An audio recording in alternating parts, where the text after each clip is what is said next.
biarlah merasa salah di jalan yang benar daripada merasa benar di jalan yang salah.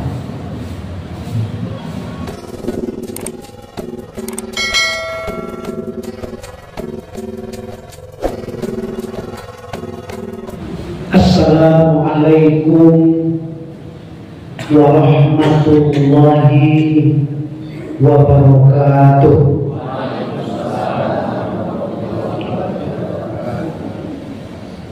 Alhamdulillahilladzi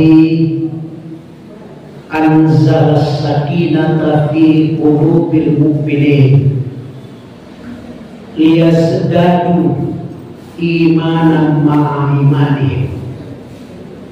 Asyhadu an la ilaha illallah wahdahu la syarika lah wa asyhadu anna Muhammadan abduhu wa rasuluh sallallahu alaihi wasallam la nabiyya ba'dah. Faqala Allah ta'ala fil Qur'anil Karim A'udzu billahi minasy syaithanir rajim. Bismillahirrahmanirrahim.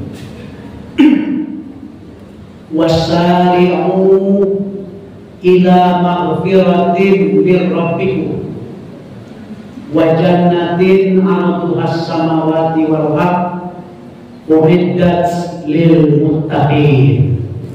Shadaqallahul azim. Dan bersegeralah kamu mencari dan mendapatkan ampunan dari Tuhan, dan bersegera pulalah kamu memperoleh surga, yang surga itu luasnya seluas langit dan bumi, dan surga itu disediakan untuk orang-orang yang bertakwa. Firman Allah di dalam surat Ali Imran. Surat Ali Imran itu adalah surat yang ketiga dalam Al-Quran, ayat yang ke-133. Bapak Bupati beserta segenap jajaran yang sama-sama kita hormati, bapak-bapak, ibu-ibu, para ASN, aparat sipil negara, kalau dulu PNS, pegawai negeri sipil, yang sama-sama kita hormati dan kita muliakan. Mengawali pertemuan dan pembicaraan kita pada pagi hari ini, tidak berlebihan rasanya kalau saya bertanya dulu ke ibu-ibu, Ibu, Bu, apa zikir yang pertama sekali kita ucapkan ketika kita selesai melaksanakan sholat? Zikir yang pertama sekali kita ucapkan sesudah sholat apa? Pak, apa zikir yang pertama sekali kita ucapkan sesudah sholat? Assalamualaikum warahmatullahi wabarakatuh. Assalamualaikum warahmatullahi wabarakatuh. Apa yang langsung pertama? Astagfirullahaladzim. Ya kan? Berapa kali, Bu? Ya kan? Ya Allah, ampuni aku. Kan itu dia. Ya Allah yang Maha Agung, ampuni aku.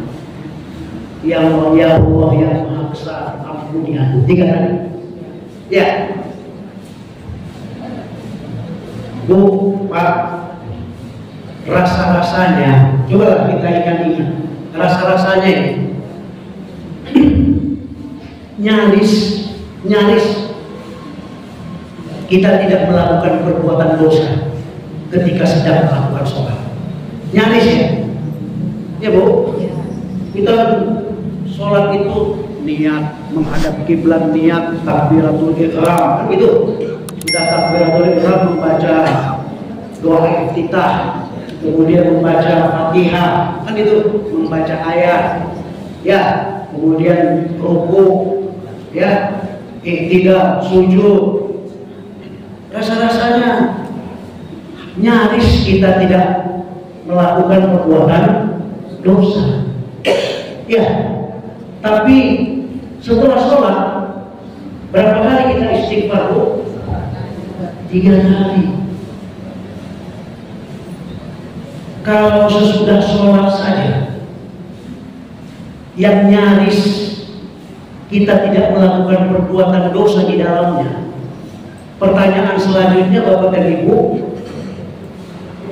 berapa kali harusnya istighfar kita ucapkan selesai pulang kantor?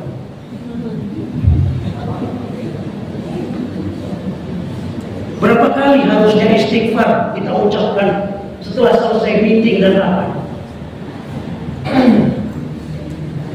Berapa sekali kita harusnya mengucapkan istighfar pulang dari pasar? Yang perbuatan-perbuatan itu peluang untuk berbuat dosanya jauh lebih besar ketimbang sholat, ya Pak? Ya Bu? Barangkali harus begitu istighfar pulang dari mantan anak sekolah. Barangkali harus begitu istighfar pulang dari lapang. Sedangkan sudah sholat saja 3 kali. Bapak dan Ibu, tentu ini ada sesuatu ini. Kenapa Allah masih juga menyuruh kita beristighfar sesudah melaksanakan sholat? Yang tadi sudah kita ucapkan, nyaris kita tidak melakukan perbuatan dosa di dalam. Ini adalah rahasianya Bapak dan Ibu. Ini adalah rahasianya. Apa rahasianya? Apa rahasianya? Kenapa kita masih disuruh oleh Allah untuk beristighfar sekurang-kurangnya 3 kali setelah melaksanakan sholat? Ini Bapak dan Ibu untuk menyadarkan, menginsafkan, dan mengingatkan kita bahwa selagi kita masih tercatat, terdaftar sebagai manusia, kita tidak pernah luput dari salah dan dosa. Ya Bu, tidak ada manusia yang tidak pernah bersalah, tidak ada manusia yang tidak pernah berdosa. Siapapun dia, dimanapun tinggalnya, dari generasi manapun dia, ya. Karena itulah Nabi kita Muhammad SAW mengingatkan Bapak dan Ibu melalui sebuah hadis yang sangat populer, yang masyhur. Apa kata Nabi? Ya. Kullu bani Adam khata'u wa khairul khata'in at-tawwabun. Setiap anak Adam, setiap manusia pasti pernah berbuat salah dan berbuat dosa. Dan sebaik-baik orang yang pernah melakukan perbuatan salah dan dosa itu adalah orang yang menyadari, yang segera sadar, kemudian bangkit, melakukan hal yang terbaik dan tidak mengulang lagi kesalahan yang sama. Itu inti taubat kan itu Pak. Bu, inti taubat itu sadar, menyesal, kemudian berbuat lebih baik dan tidak mengulang lagi perbuatan yang sama. Allah, Nabi tidak mengatakan kepada kita bahwa sebaik-baik manusia itu adalah yang tidak pernah punya salah dan tidak pernah punya dosa. Tidak, sebab itu tidak mungkin, mustahil, tidak mungkin. Makanya yang Nabi katakan apa? Sebaik-baik manusia yang bersalah dan berdosa itu adalah orang yang bertaubat. yang segera kembali. Taubat itu artinya kembali, kembali kepada rel, kembali kepada asal. Ya. Hidupku Bapak dan Ibu tidak ada yang lurus-lurus saja, tidak ada. Tidak ada. Yang melenceng-lenceng seketik dari rel, pastilah. Begitulah hidup. Tetapi beda antara orang yang taubat dengan tidak di situ. Orang yang tidak taubat, dia larut, sehingga makin lama jaraknya dari rel itu makin jauh. Itu sama-sama. Tapi orang yang bertaubat tidak, agak lari dari rel sedikit, dia cepat kembali. Cepat kembali. Jadi kalau agak jauh dari berbeda dari rel, berpisah dari rel, itu tidak akan jauh-jauh kemana. Itulah kira-kira. Yang akan lurus-lurus saja, ya kita hidup di dunia, ya tidak ada. Yang akan aman-aman saja, tidak ada masalah di dalamnya, tidak ada persoalan di dalamnya, itu nanti di surga. Kalau di dunia, ya tetap beginilah.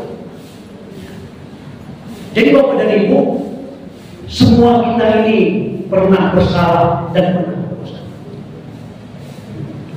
Makanya Allah mengingatkan, dan Allah sangat marah kepada orang-orang yang merasa diri suci. Wala tuzakku anfusakum. Tuh, Allah ingatkan dalam Al-Quran. Jangan kamu merasa dirimu suci. Makanya ada salah seorang seniman mengatakan begini, biarlah merasa salah di jalan yang benar daripada merasa benar di jalan yang salah.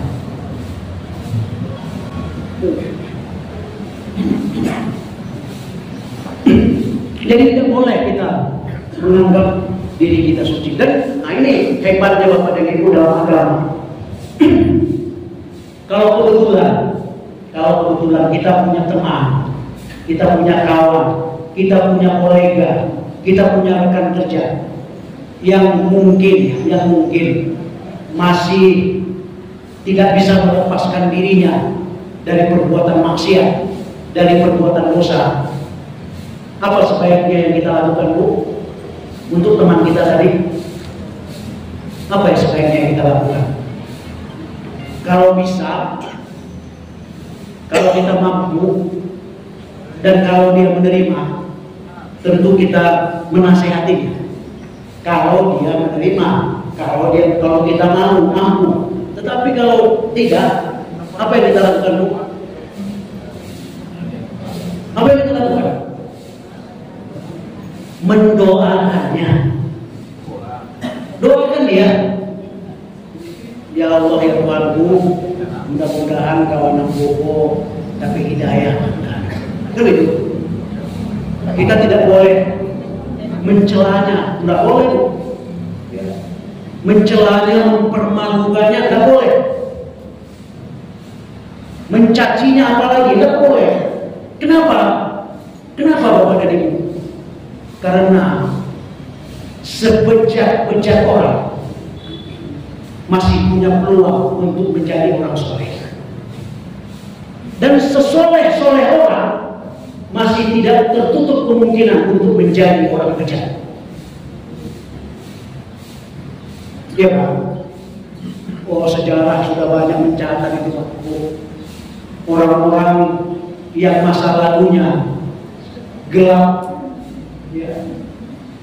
Justru akhir hidupnya menjadi orang yang sangat dekat kepada Allah. Tetapi ada juga kita temukan dalam sejarah orang-orang yang masa mudanya, ya, taat, di masa akhir hidupnya justru berbalik. Ada kejadian. Dari zaman Nabi itu sudah terjadi, mungkin dari zaman sebelumnya juga.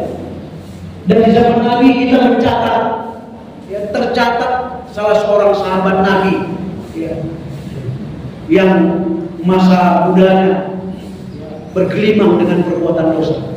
Masih ingat Bu siapa Bu? Pak Umar bin Khattab radhiyallahu anhu. Kalau kata teman saya ini, Umar bin Khattab ini di masa jahiliyah digelar the best of jawara. Nah, itu ya, tidak sembarang orang. Tapi setelah masuk Islam, Umar berubah 180 derajat. Tiada hari tanpa ibadah, baik ibadah kepada Allah maupun ya ibadah dalam artian ya berbakti untuk manusia. Kan Umar itu khalifah yang tidak segan-segan turun ke masyarakat untuk melihat bagaimana aspirasi dan penderitaan rakyatnya, kan begitu. Jadi dia Umar itu ya, tidak lepas dari ibadah kepada Allah dan ibadah dalam rangka untuk manusia. Bapak dan Ibu, Umar bin Khattab setelah masuk Islam itu membuat bingung pelayannya, pembantunya.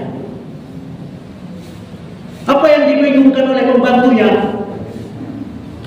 Rupanya hampir tiap malam pembantu Umar ini atau pelayan Umar ini mendengar dari kamar Umar suara tangisan. Hampir tiap malam.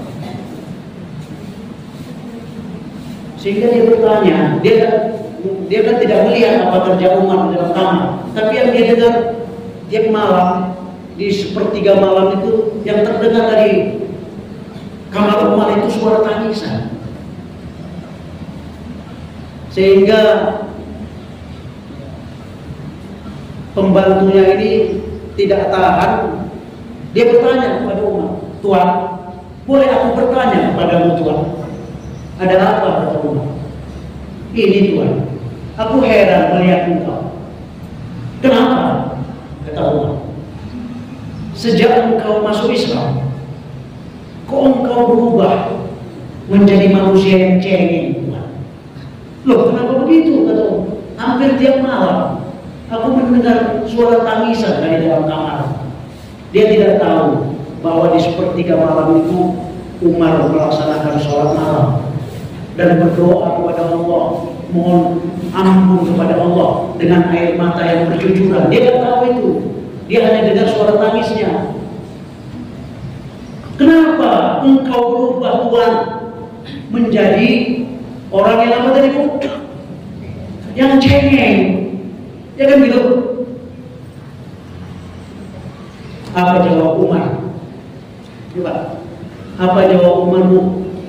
Kata Umar begini, "Hampir semua dosa pernah aku lakukan. Rasa-rasanya tidak ada lagi dosa yang tidak pernah aku lakukan." Itu kata Umar. Jadi aku berharap mudah-mudahan air mataku dapat menghapus dosa-dosa ini. Nah, sampai begitu.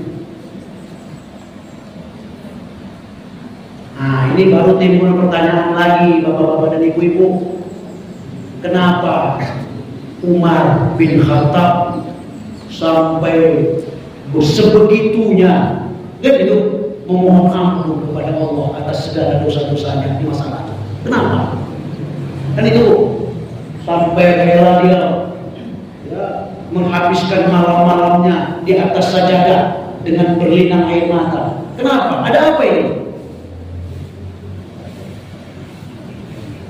Karena Umar bin Khattab, Bapak dan Ibu, sadar betul insaf dia bahwa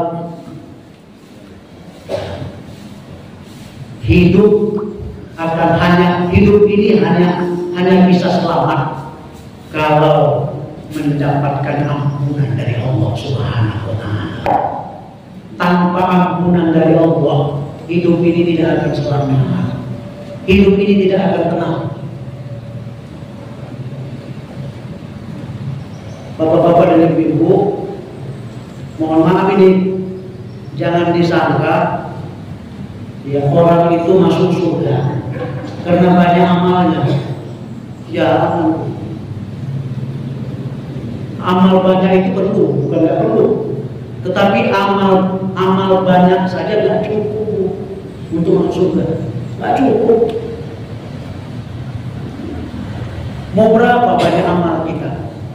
Nggak cukup itu untuk, nggak senilai dengan harga surga. Senilai.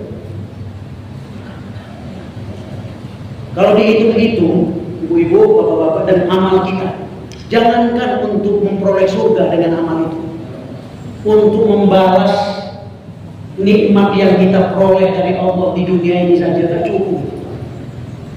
Bu, mau berapa ibu-ibu bayar nikmat mata? Mau berapa bapak-bapak bayar nikmat ginjal, nikmat pankreas, yang semuanya itu gratis, nikmat oksigen? Mau berapa mau dibayar? Nggak cukup itu amal itu. Oksigen ini aja lah. Kita akan tahu harga oksigen ketika kita berurusan dengan rumah sakit. Ya, berapa? Satu tabung oksigen itu berapa? Coba. Udah berapa puluh tahun kita pakai oksigen yang gratis ini. Mau dengan apa itu dibayar? Nggak cukup amal. Ginjal, pankreas, jantung.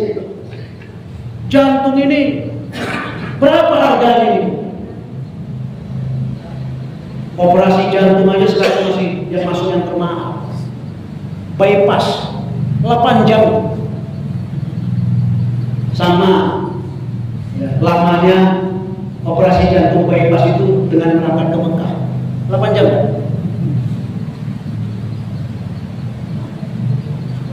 Saya jadi teringat ini Bu, sebelum kita lanjut ya. Inilah masalah jantung ini. Salah seorang ustadz kita, mungkin pernah juga kita kenal beliau, salah seorang qori internasional, Dr. Sarati bin Sumin. Dia qori internasional dari Sumatera Barat. Anak kesayangan Pak Azhar Anas dulu, ya, Pak Sarati ini. Sekarang dosen di UNAN, dosen agama di UNAN. Jadi Bu, inilah yang Pak Sarati ini kebetulan diajak oleh anak dan menantunya ke Jakarta. Beliau memang sudah punya kelainan jantung. Ya ini bicara tentang jantung tidak. Rupanya sampai di Jakarta bermasalah jantung itu, langsung dilarikan ke rumah sakit Harapan Kita. Sampai di rumah sakit Harapan Kita diperiksa, dicek oleh dokter. Kata dokter, nggak bisa lagi. Ini nggak bisa lagi dipasang ring, dipasang cincin, nggak bisa. Ini harus operasi bypass. Itu, coba langsunglah dilakukan operasi jantung bypass. Bapak dan Ibu, ini kejadiannya baru ini, baru beberapa bulan ini. Setelah dilakukan operasi jantung bypass itu, ternyata terjadi masalah. Operasi terjadi masalah. Entah ada penyumbatan pokoknya di jantung itu yang nggak bisa dihilangkan kecuali harus dengan transfusi darah. Obatnya hanya transfusi darah. Karena terjadi penyumbatan, segala alat-alat yang ditempelkan ke badan itu nggak berfungsi. Jadi harus transfusi.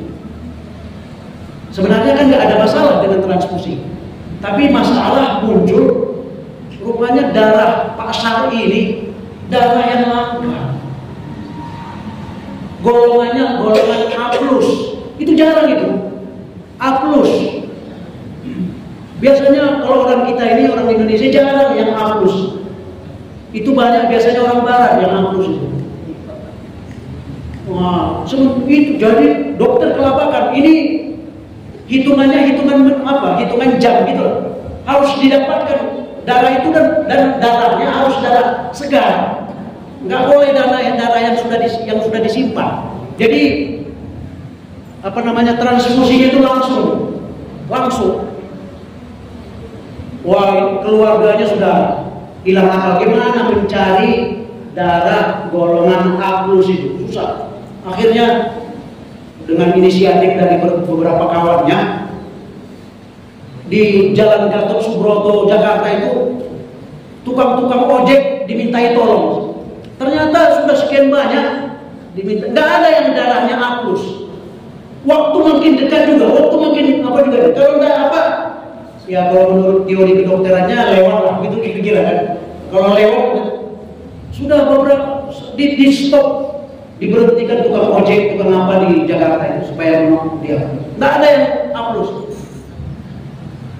Di detik-detik terakhir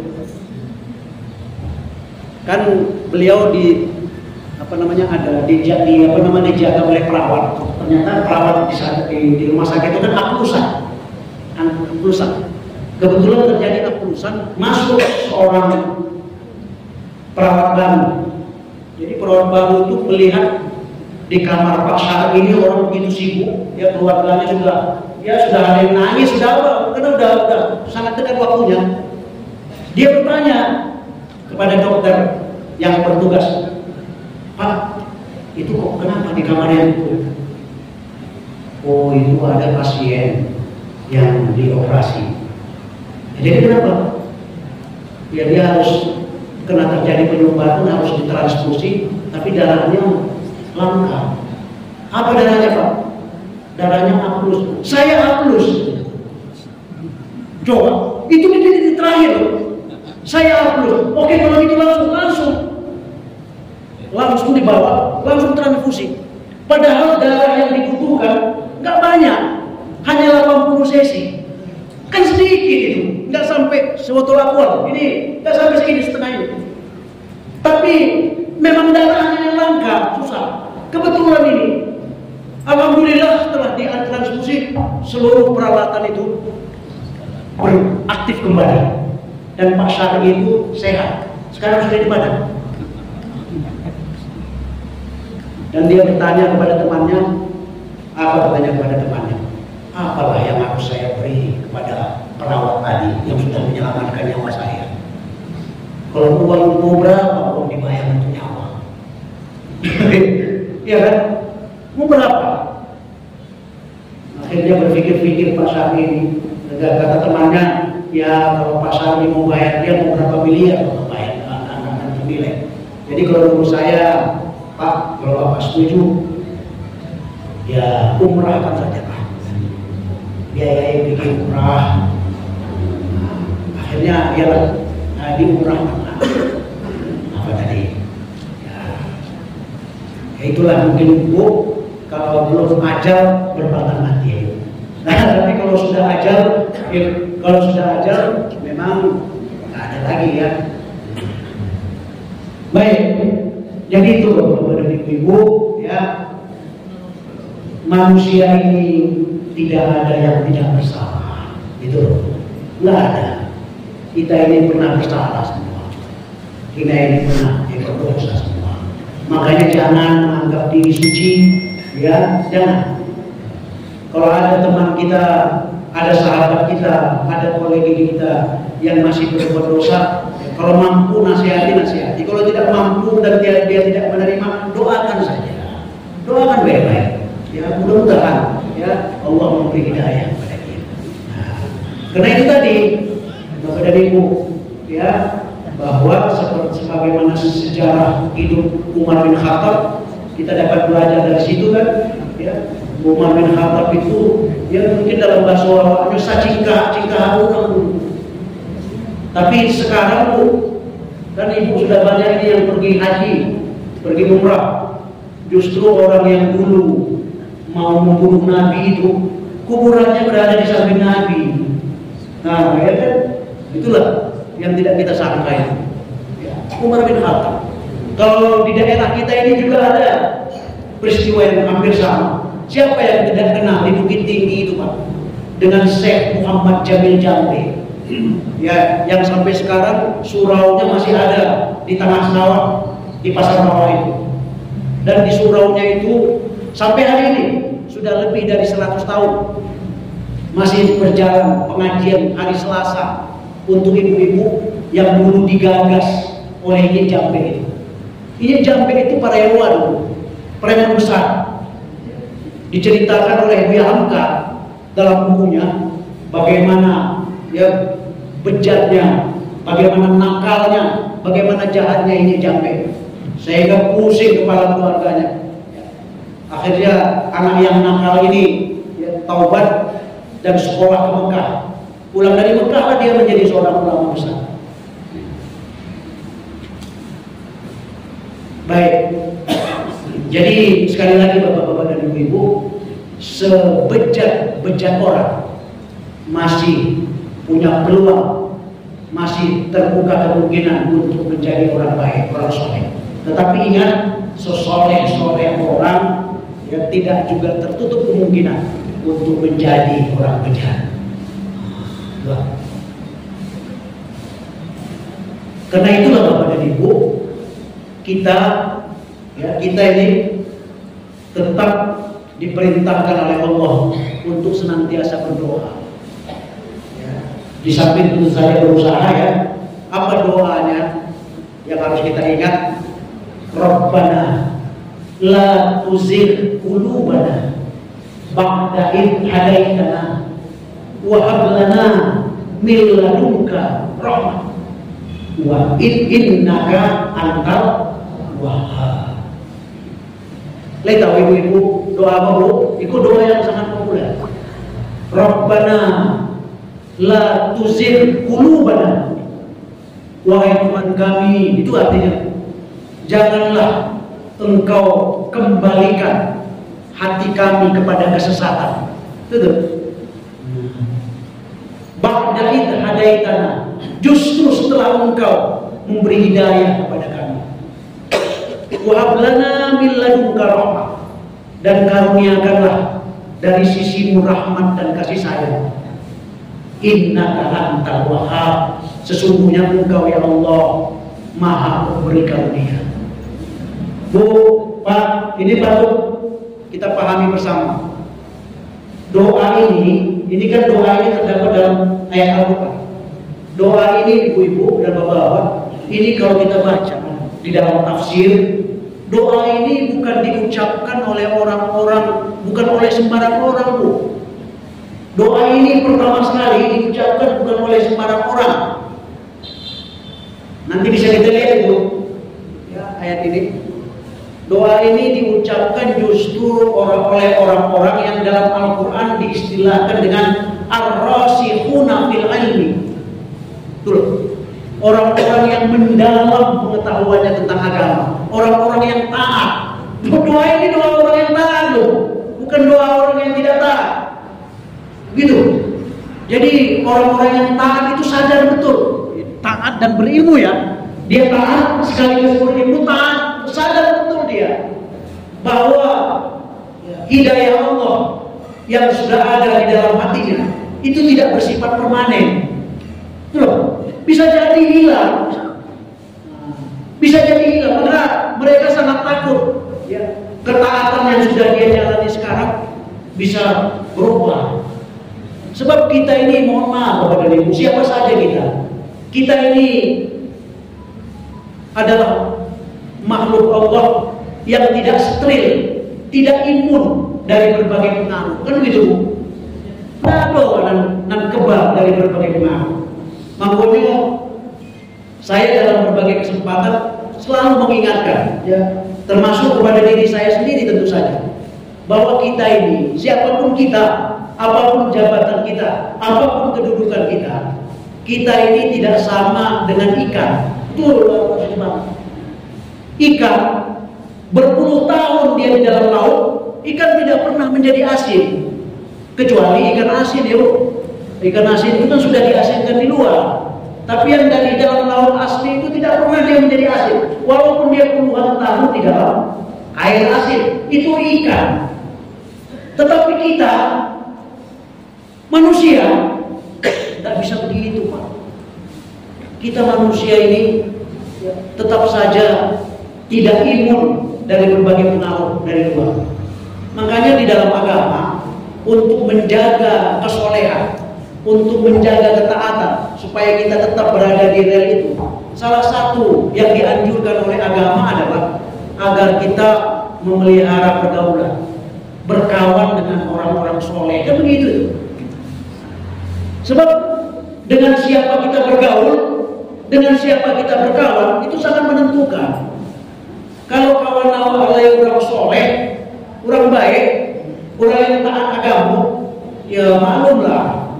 Awak aku kan manusia. Kadang-kadang ada saat-saatnya maleh datang maleh beribadah.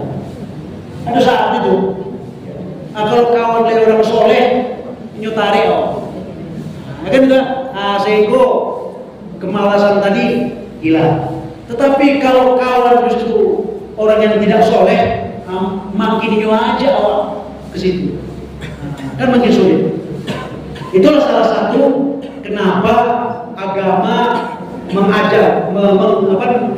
menganjurkan kepada kita agar supaya kita berkawan dengan orang-orang soleh. Tuh. Bapak dan Ibu, kembali kita kepada yang tadi. Jadi Bapak dan Ibu, jangan kita menganggap bahwa seseorang itu masuk surga hanya karena banyak amalnya. Tidak.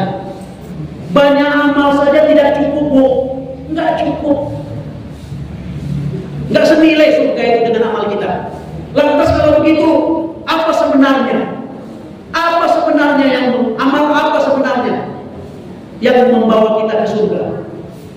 Yang bisa membawa kita ke surga, Bapak dan Ibu, adalah ampunan dan kasih sayang atau rahmat dari Allah Subhanahu wa Ta'ala. Itu Pak. Amal saja tidak cukup. Kalau berapapun banyak amal kita, tapi kita tidak mendapat pengampunan dari Allah, tidak akan. Coba nanti Bapak, Ibu-ibu dan Bapak-bapak bisa lihat dalam surat As-Saff, ya, Allah itu menjelaskan, ya, bahwa kita bisa masuk surga itu setelah adanya pengampunan.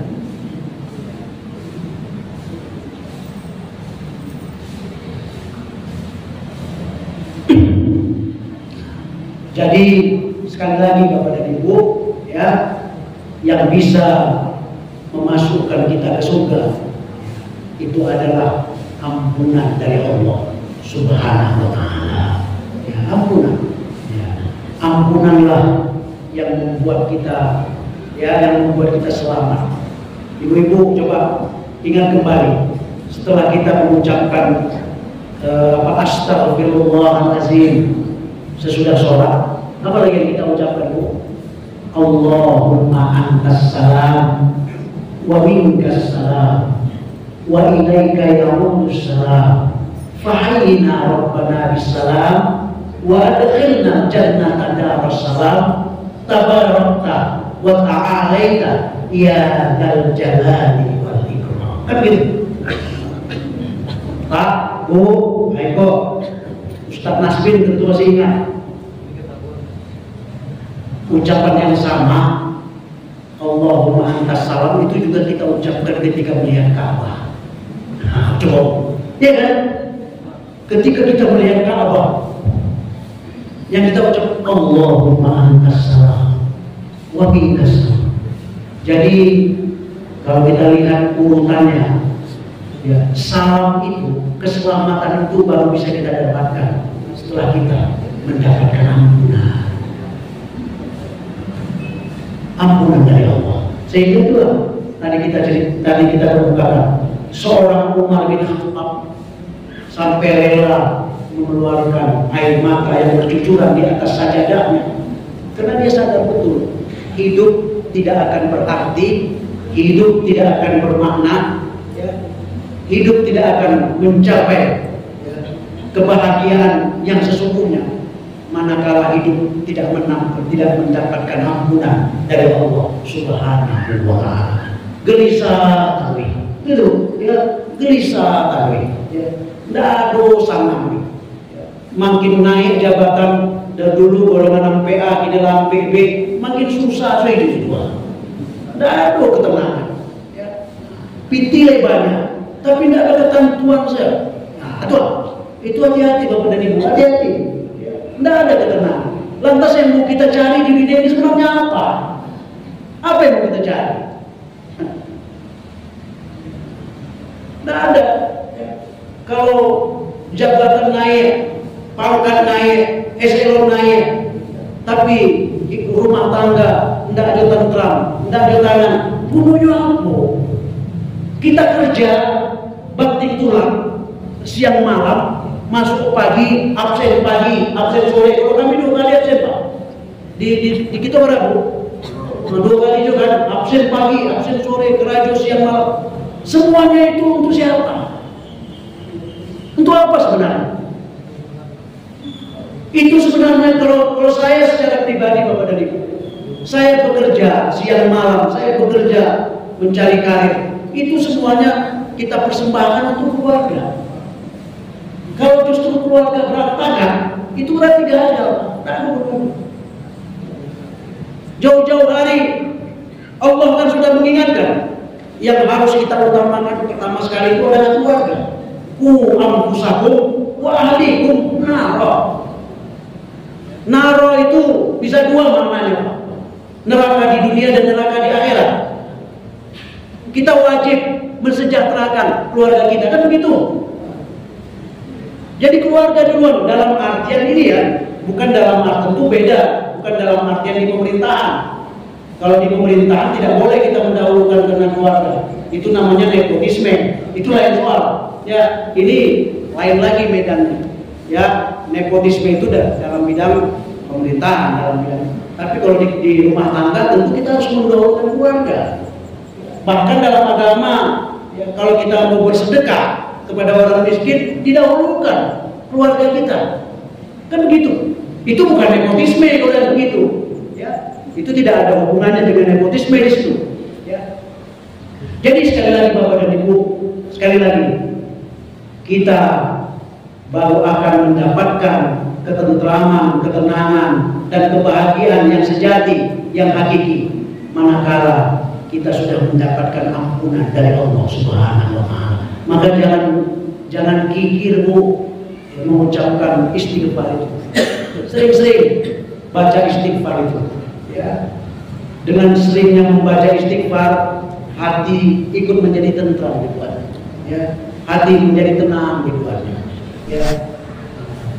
Bapak dan Ibu, kalau mohon maaf ini mungkin karena ya kita kan sama-sama ASN. Saya juga ASN. Ya. Mungkin karena faktor umur saya. Ini Pak Sabar itu BP 96. Ya. Saya sempat masuk lokal mengajar Pak Sabar itu. Kebetulan tadi pagi kan sesudah subuh selesai kita ceramah tadi, salah seorang datang menemui saya dan salam. Saya lihat ini siapa? Saya dulu mahasiswa Bapak, katanya. Dia sebut namanya. Saya dulu seangkatan dengan Pak Sabar. Saya sudah lupa Pak.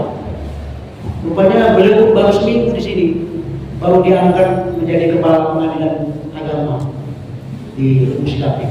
Sangkatan dengan Pak Sabar BP tahun 86, tapi saya udah nggak ingat. Ya, lupa. Pak, namanya tadi siapa? Pak Noviardi, nggak salah saya.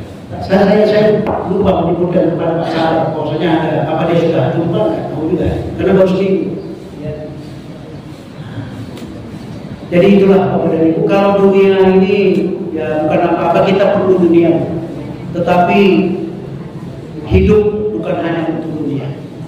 Terakhir Bapak dan Ibu, saya teringat kepada sebuah cerita ya, yang pernah terjadi,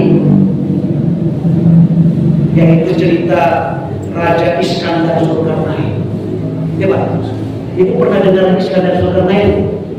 Kalau dalam literatur Barat itu disebut dengan Alexander yang Agung. Ya, Iskandar Zulkarnain. Iskandar Zulkarnain itu adalah seorang raja yang kekuasaannya meliputi timur dan barat. Makanya dia digelar dengan Zulkarnain. Zulkarnain itu artinya orang yang mempunyai 2 tanduk. Jadi kekuasaannya timur dan barat. Ada yang menarik dari kisah Iskandar Zulkarnain ini, ibu-ibu, bapak-bapak. Ketika Iskandar Zulkarnain ini sakit parah dan akan meninggal dunia, dia kumpulkanlah keluarganya. Yuk, dia kumpulkan keluarganya, dia kumpulkan para pejabat di istananya. Setelah berkumpul semua, apa kata Iskandar Zulkarnain?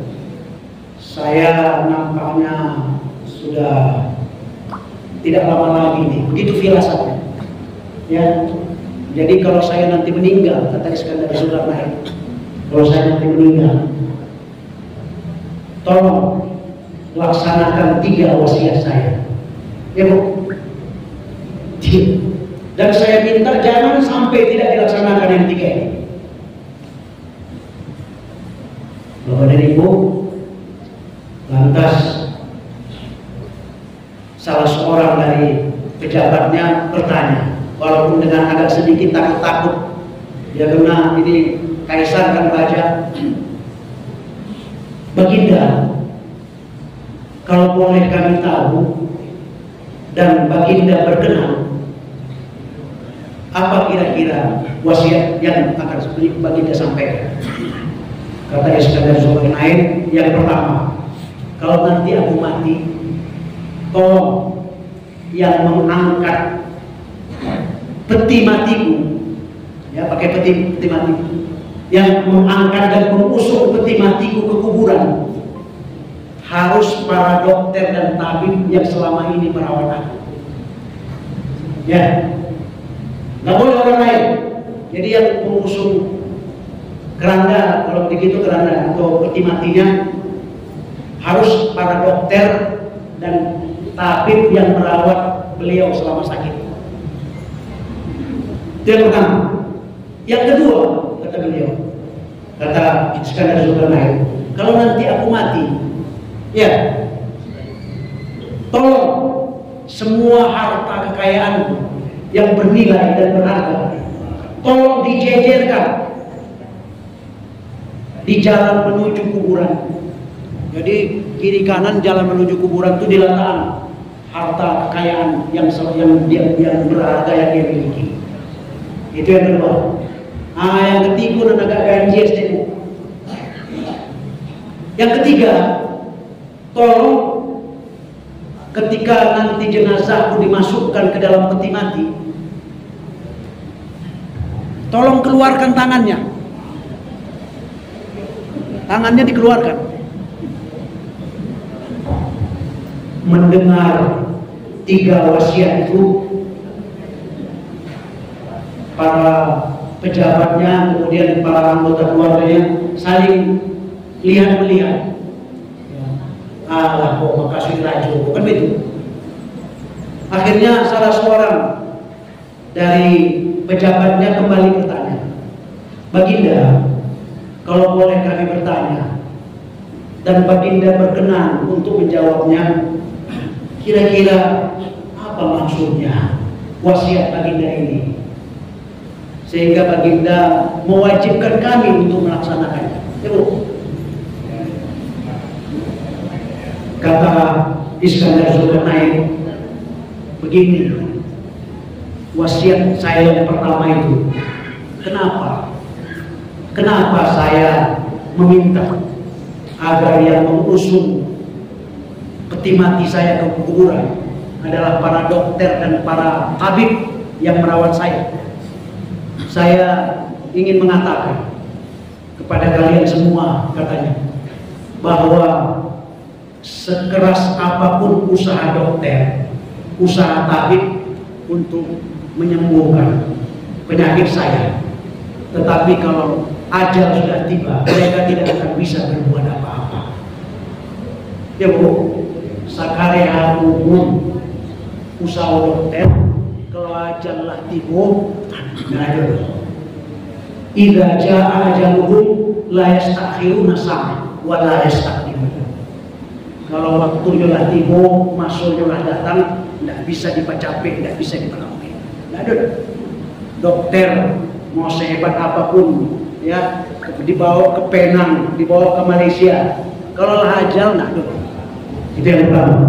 Yang kedua, kata Iskandar Zulkarnain, kenapa aku berwasiat agar harta kekayaanku diletakkan di kiri kanan menuju kuburan?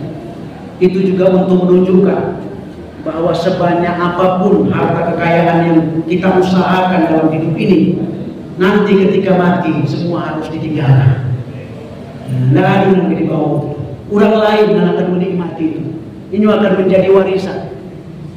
Syukur-syukur anak ya dan keturunan kita tidak bercakap di warisan itu. Syukur-syukur. Nah, ini justru banyak kejadian justru harta yang kita tinggalkan itu menjadi bahan perselisihan. Cerita TD Pardede di Medan, salah seorang terkaya dulu di Indonesia tuh, ya. Meninggal TD Pardede, anaknya bercakap, dia memperebutkan hotel, memperebutkan itu dan itu. Kemudian yang terakhir, Bapak dan Ibu, ya, kenapa? Yang ketiga, saya minta supaya tangan saya dikeluarkan, tidak masuk ke dalam peti mati. Itu juga untuk mengingatkan bahwa dulu waktu kita dilahirkan ke atas dunia ini kita tidak membawa apa-apa. Nanti setelah kita meninggal juga tidak akan membawa apa-apa. Ibu, mudah-mudahan apa yang kita sampaikan pada siang hari ini ya bermanfaat hendaknya bagi kita semua dalam rangka memperbaiki kualitas hidup kita, ya, dalam rangka memperbaiki amal ibadah kita, dalam rangka memperbaiki segala aspek kehidupan kita. Wabillahi taufiq wal hidayah. Wassalamualaikum warahmatullahi wabarakatuh.